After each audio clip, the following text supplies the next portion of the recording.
코로나 바이러스 감염증 19 국내 발생 현황을 설명드리겠습니다.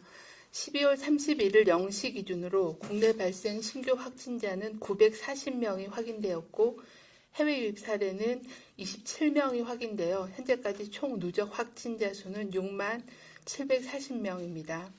어제는 의심신고 검사자 수는 5만 4천여 명이 검사를 받으셨고 수도권의 임시선별검사소를 통해서는 4만여 건의 검사가 진행이 되었습니다. 총 검사 건수는 9만 5천여 건이 진행돼서 신규 확진자는 967명입니다. 현재는 17,569명이 격리 중에 있으시고 위중증 환자는 344명이 관리 중에 있습니다. 어제 사망자는 21분이 사망하셔서 누적 사망자는 900명이며 치명률은 1.48%입니다. 중앙방역대책본부는 현재 코로나19 유행이 진행 중이긴 하지만 2020년 코로나19 발생 상황에 대해서 간략하게 설명드리도록 하겠습니다.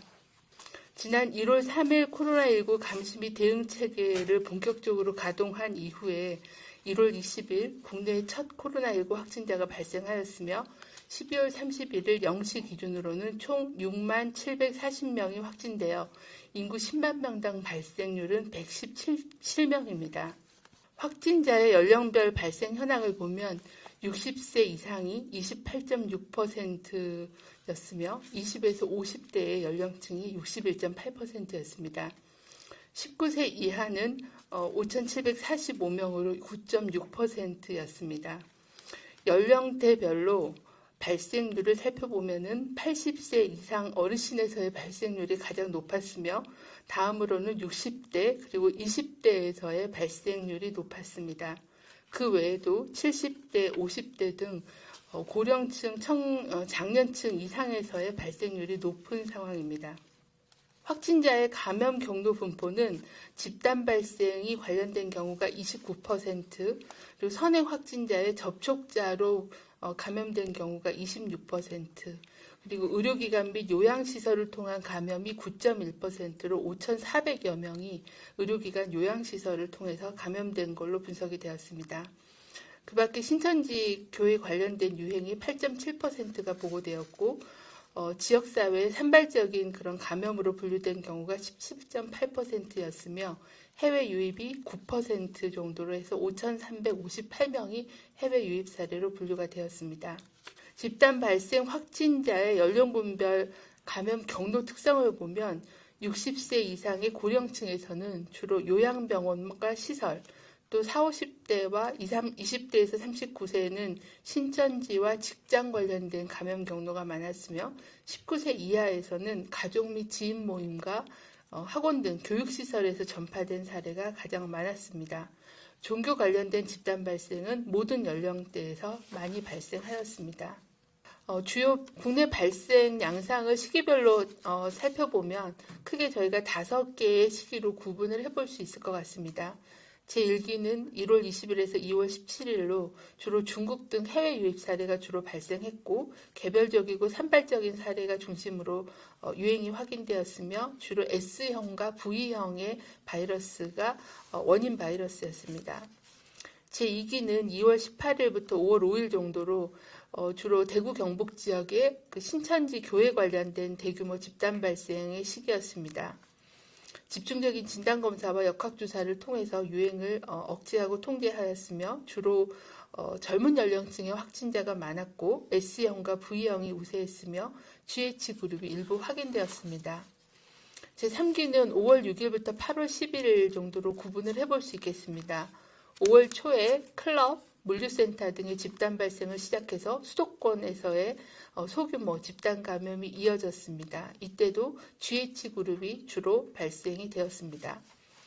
제4기는 8월부터 11월까지로 8월 중순에 사랑제일교회 그리고 도심 집회와 관련된 집단 발생으로 수도권 지역 내의 종교시설, 집회, 다중이용시설 등에서 확진자가 증가하였으며 이때는 고령층에서의 확진자가 다수 발생함에 따라 위중증 환자가 증가했고 사망자도 증가했습니다.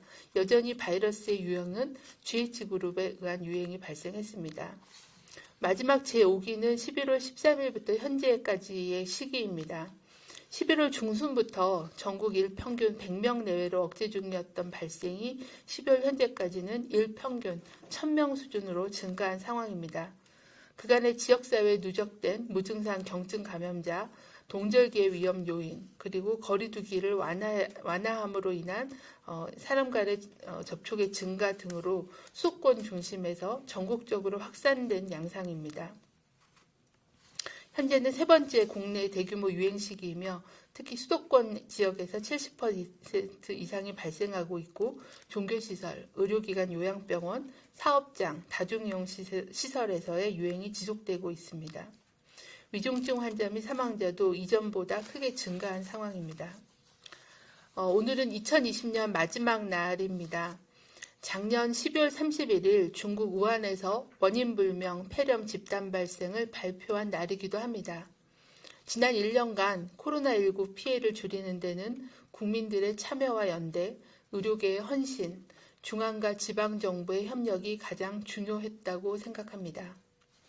먼저 국민 참여와 연대는 우리나라 방역의 가장 큰 원동력이었습니다. 불확실성이 큰 신종감염병 대응 과정에서 역학조사, 사회적 거리두기 등 주요한 방역 대책 추진에 국민들께서 방역의 주체로 적극 참여해 주셔서 존경과 감사의 말씀을 드립니다.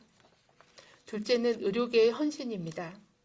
감염 위험과 고된 근무 여건에도 불구하고 적극적인 진료와 감염 관리로 비교적 낮은 치병률과 의료진 감염도 다른 국가에 비해서 낮은 상황입니다. 높은 수준의 의료 대응과 감염 관리를 해주신 의료진의 노고에도 깊이 감사를 드립니다. 셋째는 지자체 방역당국의 각고의 노력이 현장의 피해를 줄였습니다. 그리고 중앙과 지자체의 유기적인 협력은 위기 상황을 극복하는 데 가장 큰 역할을 하였으며 앞으로도 이러한 협력을 바탕으로 위기 대응을 해나갈 것입니다.